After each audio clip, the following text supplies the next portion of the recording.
Did I ever tell you about the time I helped save the world? There were a lot of us involved. My part was very small, but I still played a part. It's amazing what humans can do when we all pull together.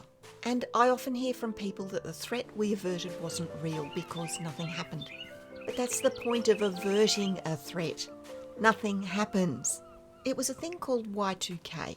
I know some of you will remember this or know about it, but I also know that some of you won't have a clue what I'm talking about, because nothing happened. We've got to go way back in time to the late 90s. There was a problem with computers, with a whole lot of computers, including computers doing important things like keeping planes in the air or life support machines going. There were lots of other things at risk, but they're the two I remember best because they're the two that the media could easily grasp and that created the most interest in the general public. The problem was this: any computer that used to date, and that was just about all of them, was about to face the last year of the millennium, which, by the way, was 2000, not 1999. But that's a rant for another time. Dates were about to click over from having a 19 at the front to having a 20 at the front. And not all computers were capable of doing this. There was a genuine concern about what would happen. Would the computers crash? Would systems or functions fail? There had been some testing done, and for some computers it didn't look good. Think about how many things rely on computers. Now, granted, this was over 25 years ago, but computer control was even then pretty widespread. Novel though this may sound, this was a problem that everyone wanted addressed. No one politicised it. No one invested money to stop it or discredit it. There were some who said it's a beat-up, but they were few and far between and ignored.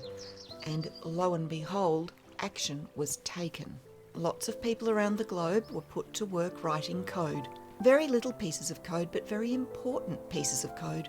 And then lots of people were put to work implementing that code. I was one of those. At the time, I was putting myself through a specialised art course by doing temp work 4 days a week to pay for the 1 day a week in the course.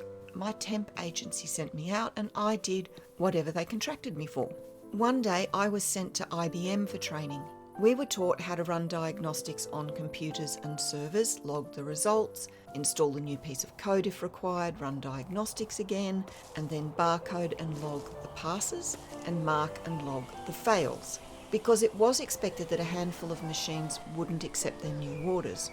Then we were divided into teams and sent out to save the world. Or at least for me, the pathology labs and private hospitals in regional New South Wales in Australia.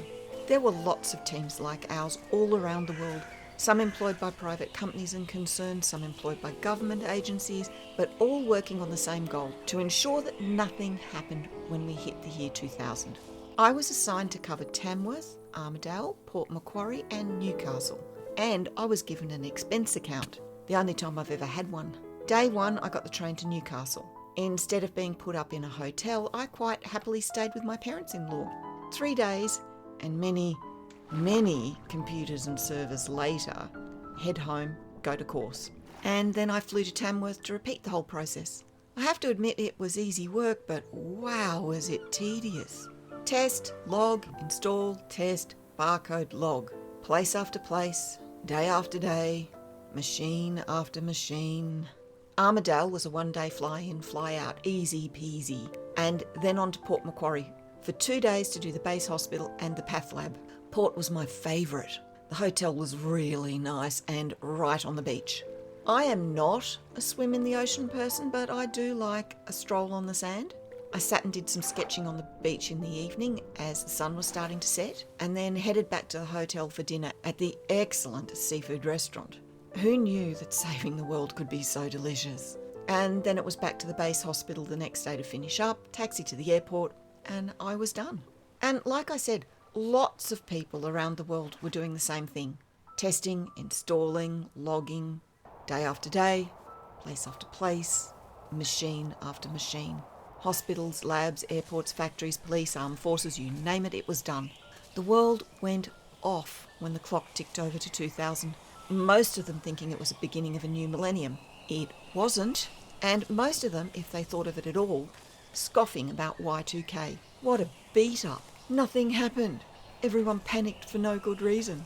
But we knew why they were free to think that, because a lot of people took the threat seriously and acted. And because, and this still makes me furious, big companies realised that they would lose short-term money if they didn't address this issue. So instead of buying politicians to hide the truth, instead of gaslighting the public to exploit social capital, instead of pouring money and lawyers into stopping vital action, they instead acted in their own best interests, which just for once aligned with the best interests of the rest of us. And a lot of disasters were averted. I am proud of the tiny part I played in averting those disasters. It also demonstrates what people can do when we work together on something. So next time you hear someone say Y2K was a hoax, remember that Y2K was real. It just posed an imminent threat to government reputations and the immediate bottom line of large companies, and didn't require much sacrifice, so it got fixed. As to me, IBM was sufficiently impressed with my performance that they offered me a permanent position and agreed to let me work 4 days a week so I could continue my course, which began probably the second worst 15 months of work in my life. But that's another story.